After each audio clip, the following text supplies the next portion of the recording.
For 50 years, no one was supposed to hear this voice. Not the fans, not the historians, not even the people who thought they knew Elvis Presley better than anyone else.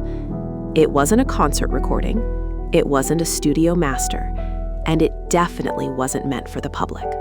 It was a tape, one reel, recorded late at night, with no audience, no orchestra, no screaming crowds.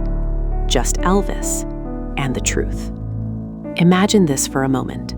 The most famous voice on earth, sitting alone, pressing record, not to perform, but to confess. No script, no polish, just a man talking to a machine, believing no one would ever listen.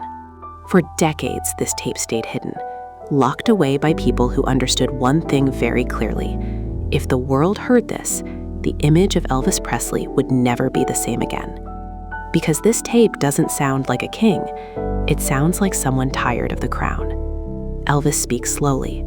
Sometimes he pauses, as if deciding whether he should keep going. You can hear the weight in his breathing, and beneath every word, there's something unsettling. Fear. Fear of being misunderstood. Fear of being trapped. Fear that the person the world loved was no longer who he really was. This is not the Elvis from the movies, not the Elvis from Las Vegas, not the smiling icon frozen in time. This is a private Elvis, a human one. And the reason this tape stayed buried for 50 years is simple. It tells a story that doesn't fit the legend, a story about control, loneliness, and a secret struggle that was happening while the world was still applauding. But here's the question that changes everything. If this tape was so dangerous to his image, why did Elvis record it at all? Because sometimes, even legends need someone or something to tell the truth to. And what he said next would haunt everyone who tried to keep it hidden. To understand why this tape matters, you have to understand where Elvis was when he recorded it. This wasn't the beginning of his rise, and it wasn't the dramatic end the world remembers. This was the middle, the quiet collapse no one talks about. By this point, Elvis had everything people dream of: money, fame, power, a name so big it didn't need a last name anymore. But that's exactly when the cracks started to show. Elvis was surrounded by people every day: managers, friends, guards, producers. Yet somehow he was completely alone. Every decision filtered through someone else, every move approved, every word shaped into something safe. The tape reveals something shocking. Elvis didn't feel like he owned his own voice anymore. He talks about being told when to sing, what to sing, how long to sing it, and when to stop. The world saw a man in control, but on this tape, you hear someone who feels controlled. And that's why this recording became dangerous, because if the public heard it, they wouldn't just hear sadness, they would hear a system, a machine built around a human being slowly squeezing him dry. This wasn't just a personal diary, it was evidence. Elvis knew something was wrong. You can hear it when his voice drops, when he laughs at things that clearly hurt, when he says, "People think I'm free, but they don't see this part." The stakes are simple but heavy. If this tape came out while he was alive, it could have changed everything. His contracts, his relationships, his future, or it could have destroyed him completely. That's the tension hanging over every second of this recording. Truth versus survival. Honesty versus the image. And the most haunting part? Elvis didn't know which one he wanted more. As the tape keeps rolling, his words start to shift, from frustration to something darker. And what he admits next crosses a line, one that could never be unheard when spoken. For 50 years, this voice was locked away from the world, not because it was unfinished, not because it was damaged, but because it was too honest. This wasn't a song, it wasn't a rehearsal, and it wasn't Elvis trying to impress anyone. It was a tape recorded in private, late at night, when the lights were low, the house was quiet, and the king of rock and roll was finally alone. Imagine the most famous man on earth sitting in silence, pressing the record button not to perform, but to speak. No audience, no cameras, no expectations, just Elvis and his thoughts. The tape begins softly. His voice is slower than we're used to hearing, not the powerful stage voice, not the confident movie star tone. This voice feels tired, careful, almost hesitant. You can hear him breathe before he speaks, like he's deciding whether he should say these things out loud at all. And that hesitation is important, because it tells us something right away. Elvis knew this tape was dangerous. Dangerous to his image, dangerous to the people around him, dangerous to the story the world believed about him. For decades, Elvis was presented as a symbol, the king, the rebel, the dream.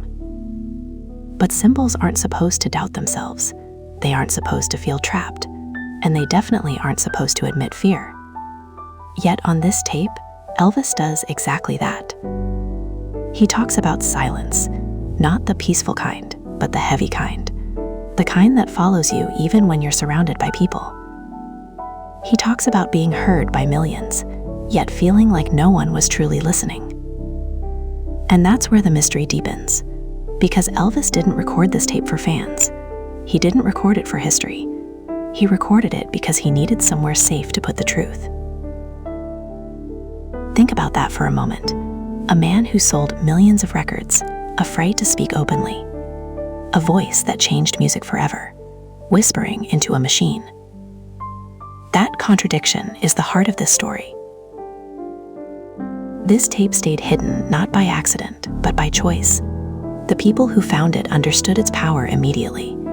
They knew that if the public heard this version of Elvis, the legend would crack. Because legends are strong, but truth is stronger. And the truth on this tape doesn't glorify fame, it questions it. Elvis sounds like someone standing at a crossroads, unsure which version of himself will survive. The icon the world demands, or the man quietly slipping away behind it. Every few sentences he pauses, not because he forgot what to say, but because what he's saying feels too real. You can almost hear him asking himself, should I keep going? That question hangs over the entire tape. And it's the reason this recording feels so intimate, even decades later. Because for once, Elvis isn't performing strength, he's revealing vulnerability. And here's the most haunting part. He had no idea anyone would hear this 50 years later. No idea that the words he tried to bury would one day resurface. Which raises a chilling question. If Elvis was willing to risk recording this truth, what pain was he carrying that silence could no longer hold? Because this tape wasn't the beginning of his story. It was a warning hidden in the middle of it. And as the reel continues to spin, Elvis begins to explain something that changes how we see everything, not just about his career, but about the cost of being the king. By the time this tape was recorded, Elvis Presley was already larger than life. His name filled stadiums, his face sold movies, his voice printed money. To the world, he had reached the top. There was nothing left to chase. But that is exactly when the pressure became unbearable. On the tape, Elvis does not sound proud of his success. He sounds confused by it. He talks about how everything around him kept getting bigger while he felt smaller inside. He says people see freedom when they look at him, but what they do not see is the weight that comes with it. Every show planned by someone else, every move decided in advance, every smile expected on demand. Elvis explains that fame stopped being a dream and started feeling like a job he could never clock out of. He admits that he missed simple things, quiet moments, real conversations, and the feeling of choosing something for himself. What makes this part of the tape so painful is how calm he sounds while saying it. There is no anger, no shouting, just acceptance, as if he had been carrying this feeling for so long that it had become normal. He talks about being surrounded by people all day and still feeling completely alone at night. He describes lying awake, listening to silence, wondering how a man loved by millions could feel so invisible. This is where the illusion breaks. The king of rock and roll was not living a life of freedom. He was living inside a system that needed him to keep going, no matter the cost. The tape reveals that Elvis knew something was wrong, but did not know how to stop it. He felt responsible for too many people, too many expectations, too many promises already made, and slowly, that responsibility turned into a trap. As his voice continues, there is a quiet sadness that cannot be ignored. He is not asking for sympathy, he is explaining his reality, a reality where success came with a price he never agreed to pay. And just before this part of the recording ends, Elvis says something that changes the tone completely. He admits that sometimes he wondered who he would have been if the world had never discovered him at all. And once that thought is spoken, there is no turning back. The night Elvis recorded the tape did not feel important at first. There was no announcement, no sense of history being made. It was just another late hour when sleep refused to come. The house was quiet in a way that only very late nights can be, when even the walls seemed to be listening. Elvis had spent his life surrounded by noise, crowds, applause, and instructions, but this night was different. This night had space. And in that space, his thoughts became louder than any audience he had ever faced. He walked through the room slowly, not in a hurry, not looking for anything, until his eyes landed on the recorder. A simple machine, honest, no opinions, no expectations, just something that would listen. That is when the first turning point happened, not in public, not on a stage, but in complete privacy. Elvis pressed the record button, and in that small mechanical click, something shifted inside him. For the first time in years, he was not speaking to please anyone. He was not performing. He was not selling a version of himself. He was just talking. His voice at the start of the tape is unsure, like a man testing the ground before stepping forward. He clears his throat. He laughs softly, almost nervously, and says a few casual words as if trying to convince himself this is nothing serious. But then the tone changes. The words slow down. The pauses grow longer. Elvis begins to speak about pressure, not as a dramatic complaint, but as a quiet fact of life. He explains how every day feels planned before it begins, how even his rest is scheduled, how the world around him keeps moving faster while he feels stuck in one place. This is the first truth that breaks through. Elvis admits that he feels disconnected from the man people see. He says there is a version of him that belongs to the world, and another version that belongs to no one at all. On the tape, he struggles to explain which one is real. As he keeps talking, the confession deepens. He speaks about trust, or rather, the lack of it. He explains how fame teaches you to doubt everyone's intentions, how every smile feels like it might be hiding a deal, a demand, or a plan. He admits that sometimes he misses being unknown, not because life was easier, but because it was honest. This is where the emotional weight of the tape becomes impossible to ignore. Elvis is not reminiscing for nostalgia. He is grieving a version of himself he believes he lost along the way. His voice lowers when he talks about control. He does not name names, but he does not need to. He explains that decisions about his career, his image, and even his personal life are often made without him. He says that people around him believe they are protecting him, but protection can feel a lot like a cage when you never get to unlock the door yourself. This is the moment where the tape stops being just personal and becomes dangerous. Because what Elvis is describing is not just sadness, it is a system, a machine that runs on his talent while slowly draining his sense of identity. He pauses for a long time at one point, long enough that you might think the tape has ended. Then he exhales and continues, saying that the hardest part is pretending everything is fine. He explains how the smile has become automatic, how the jokes come easily, how the performance never stops, even off stage. And that pretending, he says, is exhausting in a way physical work never was. Another turning moment arrives when Elvis talks about fear. Not fear of failure, but fear of stopping. He admits that he does not know what would happen if he said no, if he stepped back, if he chose himself over the machine. He worries about disappointing people, about letting down fans who see him as more than human, about breaking something that cannot be fixed once cracked. This fear keeps him moving forward, even when he feels empty. The tape captures this contradiction perfectly. Elvis understands his power, but he feels powerless at the same time.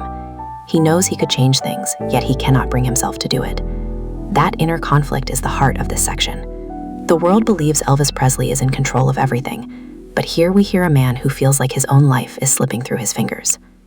As the recording continues, his voice grows more reflective. He talks about music, not as a career, but as a refuge. He says that singing used to feel like breathing, natural, necessary. But lately, even that feels heavy. Songs feel assigned instead of chosen. Performances feel repeated instead of felt. He wonders out loud if the audience can hear the difference. He wonders if they know when he is singing from habit instead of heart. This question hangs in the air, unanswered. Then comes a line that changes the emotional direction of the tape completely. Elvis says that sometimes he feels like he is watching his own life from the outside, like a movie he is no longer directing. He says it calmly, almost thoughtfully, but the meaning is devastating. It suggests distance, detachment, a slow separation between the man and the myth. This is the point of no comfort. Once that thought is spoken, it cannot be taken back. The tape has crossed from frustration into identity crisis. Elvis is no longer talking about stress. He is questioning who he has become. Near the end of this section, his voice softens again. He thanks the recorder, half joking, for listening. But there is truth in that joke. This machine has given him something no one else has, a place to be honest without consequences. Or at least, that is what he believes in that moment. He ends this part of the recording without a clear conclusion, as if he does not know how to wrap up what he has just revealed. He simply stops talking. The silence that follows is heavy, almost louder than his words. This is the first true turning point of the story. Because from this moment on, the tape is no longer just a private release. It is proof that the legend was cracking long before the world noticed. And as the reel keeps spinning, Elvis moves closer to admitting something even more unsettling, something that would explain why this tape could not be allowed to exist in public. When the tape was finally heard by others, the reaction was not sympathy, it was fear. Not the kind that comes from sadness, but the kind that comes from realizing something powerful has slipped out of control. The people closest to Elvis understood immediately what this recording represented. This was not just a tired man talking late at night. This was Elvis Presley speaking without filters, without protection, without permission. And that made the tape dangerous. On it, Elvis was not attacking anyone directly, but he was doing something far more threatening. He was telling the truth in his own words. Truth does not need accusations to be damaging. It only needs clarity. Those who listened could hear it clearly. His doubts, his exhaustion, his quiet resistance, and most of all, his awareness. Elvis knew he was trapped. He knew he was being managed, shaped, and pushed in directions that no longer felt like his own. The tape revealed that he was not blind to it. That alone was enough to shake the people who depended on the illusion that he was happy, willing, and fully controlled.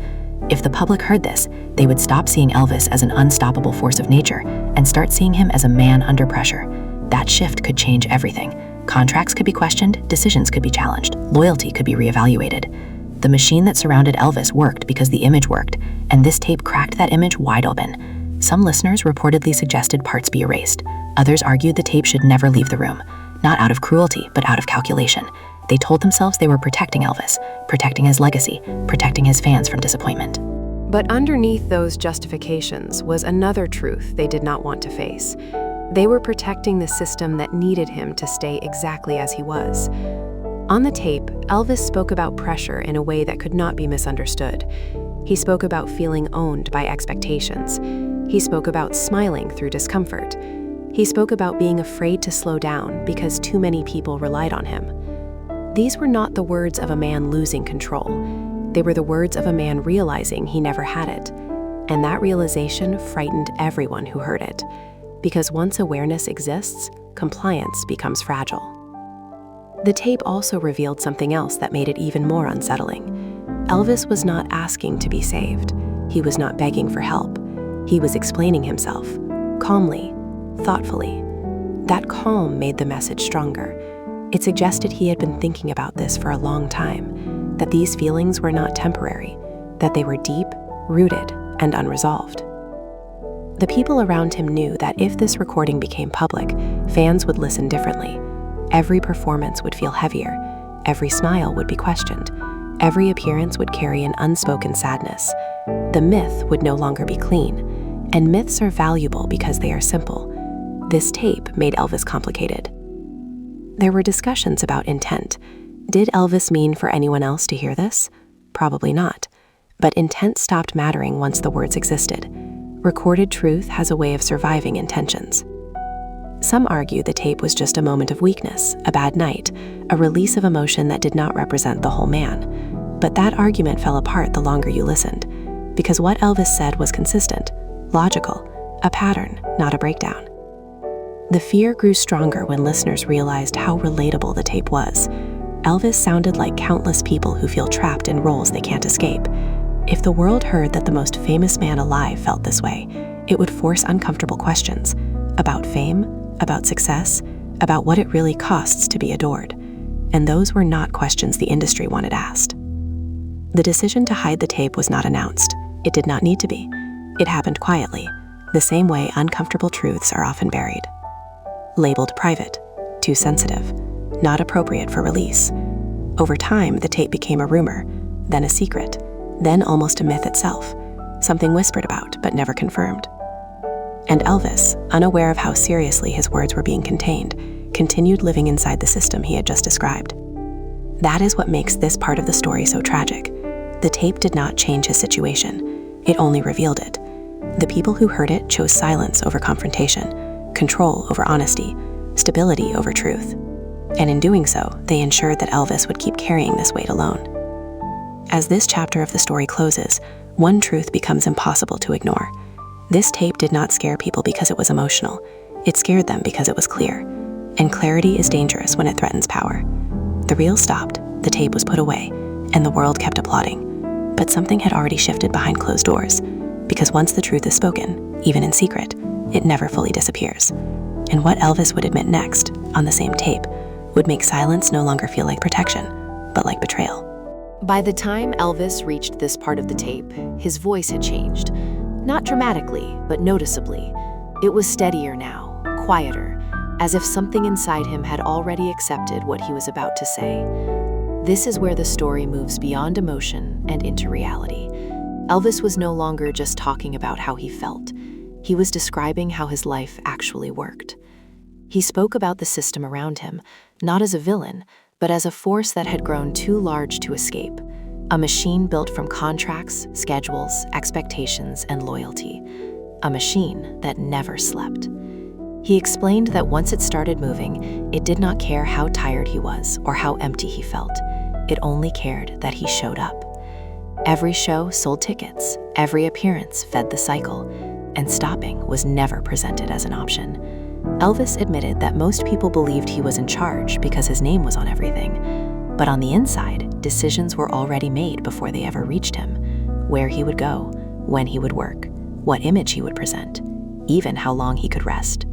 He said that saying yes became easier than fighting, and over time, yes turned into habit. Habit turned into obedience. This was not slavery in chains, but it was ownership in expectations. He was needed too much to be free. The machine depended on his reliability, and he depended on the machine for structure, purpose, and identity. That mutual dependence became a trap. Elvis spoke about guilt often in this part of the tape. Guilt for wanting to slow down when so many people relied on him. Guilt for feeling ungrateful when he had been given so much. Guilt for dreaming of a simpler life he believed he no longer deserved. He said the machine knew this guilt and used it, not cruelly, but effectively. Responsibility became leverage. Loyalty became pressure. And over time, he stopped asking what he wanted. He only asked what was expected. One of the most painful moments in this section comes when Elvis admits that he no longer knew where the machine ended and where he began. He wondered if the role had consumed the person, if Elvis Presley the symbol had swallowed Elvis Presley the man. He described moments when he felt like an employee of his own life, showing up on time, delivering what was required, and leaving without satisfaction. The tape makes it clear that this was not a sudden realization. It was the result of years of small compromises that slowly added up. Each one seemed harmless at the time. One more tour, one more movie, one more performance. But together, they built a life that no longer belonged to him. Elvis did not sound angry about this. That is what makes it more heartbreaking. Anger would mean resistance. Instead, he sounded resigned, as if he believed this was the price he had to pay for becoming who he was. He even questioned whether he had the right to complain. That question reveals how deeply the machine had shaped his thinking. He measured his pain against his success and told himself he should be quiet. He should be grateful. He should keep going. And that belief kept him trapped more effectively than any contract ever could. Near the end of this part of the tape, Elvis said something that explains why this recording could never be released at the time. He admitted that the machine would not survive honesty, that if people saw how the system worked, they would stop believing in the fantasy. And without the fantasy, the machine would lose its power. This was not just a personal confession, it was an exposure. Even if he never named the system, he described it clearly enough that anyone listening could recognize it. That realization marked the true point of no return, because once you see the machine, you cannot unsee it. Elvis knew this, and the people who later heard the tape knew it too. That is why this part was so frightening, not because it attacked anyone directly, but because it revealed a truth that could not be defended against. As this section of the tape fades, Elvis's voice becomes softer again, almost reflective. He says that sometimes he wonders if the machine needs him more than he needs it. And if that is true, he asks, then why does he feel so powerless? That question hangs unanswered in the air, heavier than any statement he made before, because it leads directly into the most dangerous part of the tape, the moment when Elvis stops describing the system and starts questioning his own survival within it. This is the moment where the tape becomes almost unbearable to listen to, not because Elvis raises his voice, but because he lowers it. The confidence is gone. The reflection turns inward. This is no longer about the machine, the system, or the people around him. This is about what all of it has done to him. Elvis begins this part slowly, choosing his words carefully, as if he understands that once they are spoken, they cannot be taken back. He admits that there are days when he does not recognize himself anymore, not in the mirror, not on stage, not even in his own thoughts. He says the name Elvis Presley feels heavier than it used to, like a costume he never gets to remove. The audience sees a legend. He feels like a role. That sentence alone collapses the myth, because legends are supposed to grow stronger with time. Elvis felt himself fading. He talks about exhaustion that sleep does not fix, about waking up tired even after resting, about carrying a sadness he cannot explain to anyone without sounding ungrateful. This is where the tape crosses into something deeply personal. Elvis admits that he feels hollow at times, like something essential has been drained out of him and replaced with obligation. He says that performing still brings moments of joy, but they are shorter now, harder to hold on to. The applause fades faster, the silence returns quicker, and each time it feels heavier than before. Then comes the confession that changes everything. Elvis says that sometimes he wonders if he has already lived his best days and is now only repeating them for others. He does not say this with drama. He says it quietly, almost as a fact. This reveals a dangerous thought.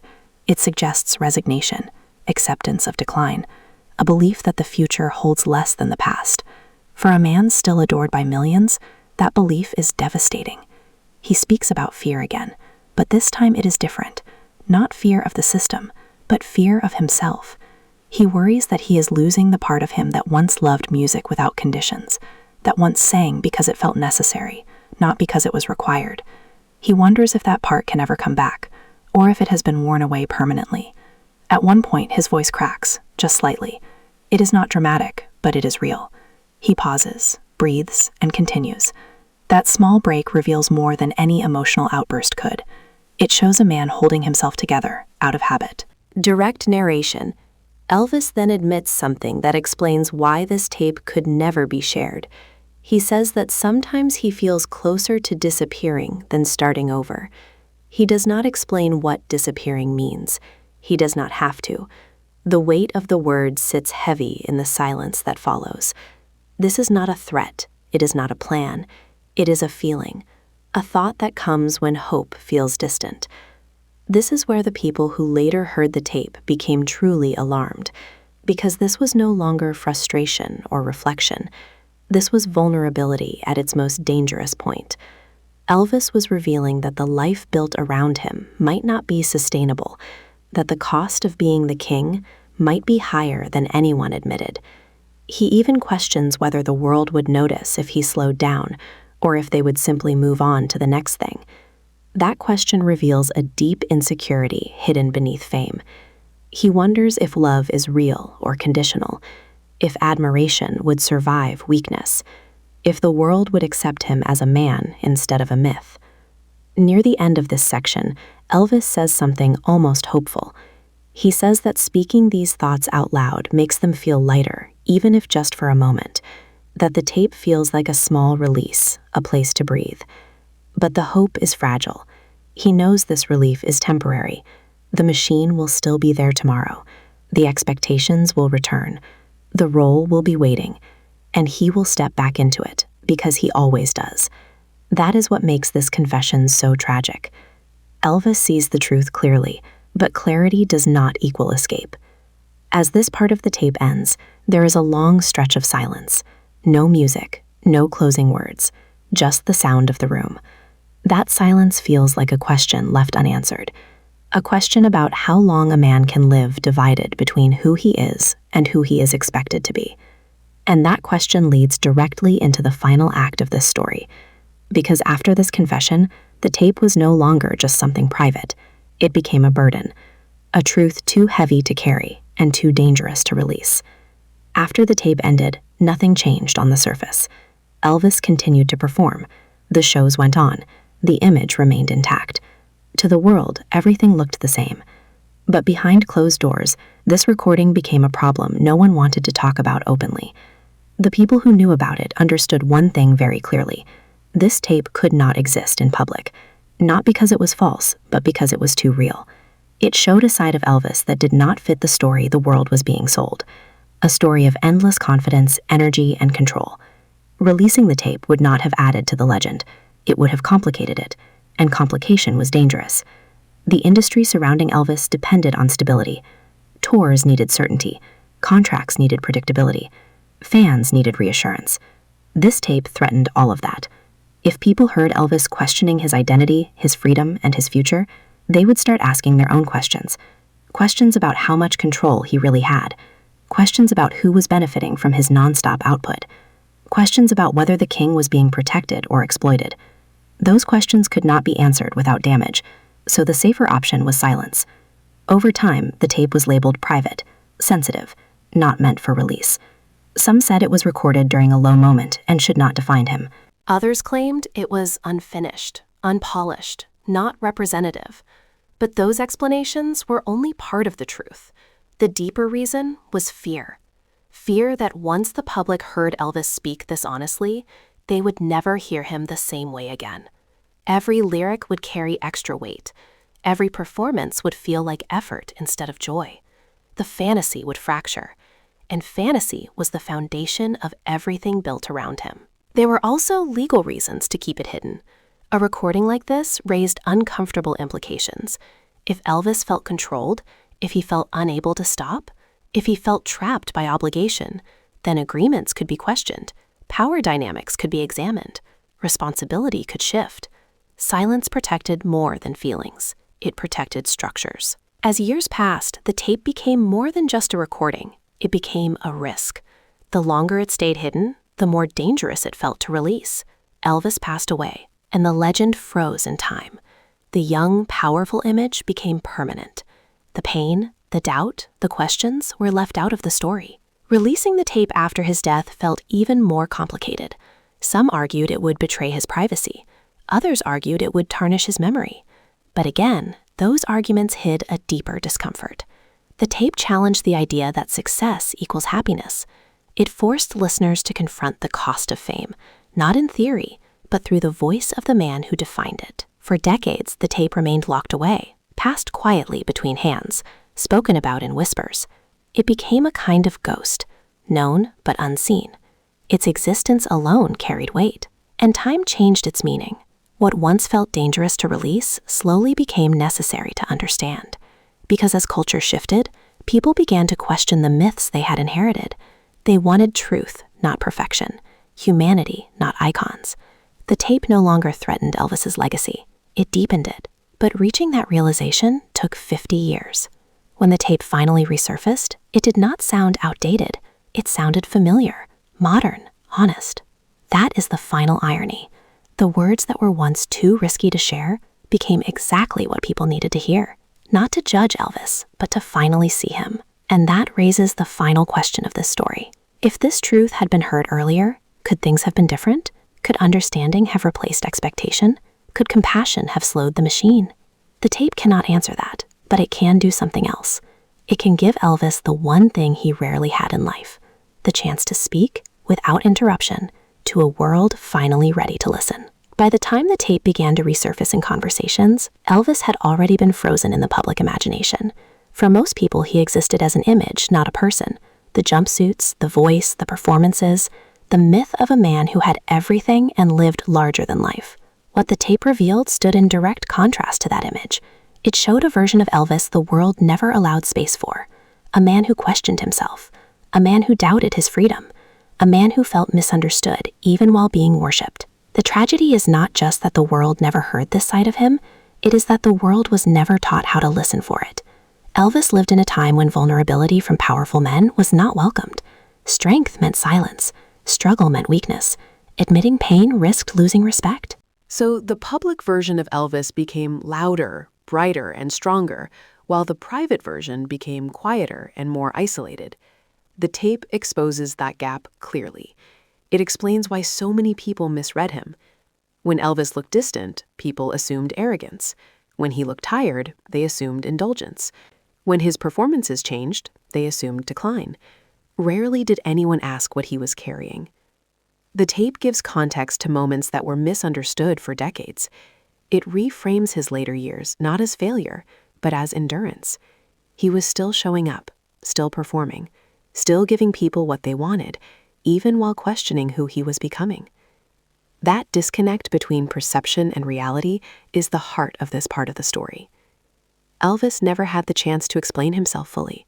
Interviews were shallow, appearances were controlled, conversations were filtered. This tape was the one place where explanation existed without interruption. Listening to it now forces the audience to confront their own role in the myth. It asks uncomfortable questions. Do we really want truth from our idols, or only inspiration?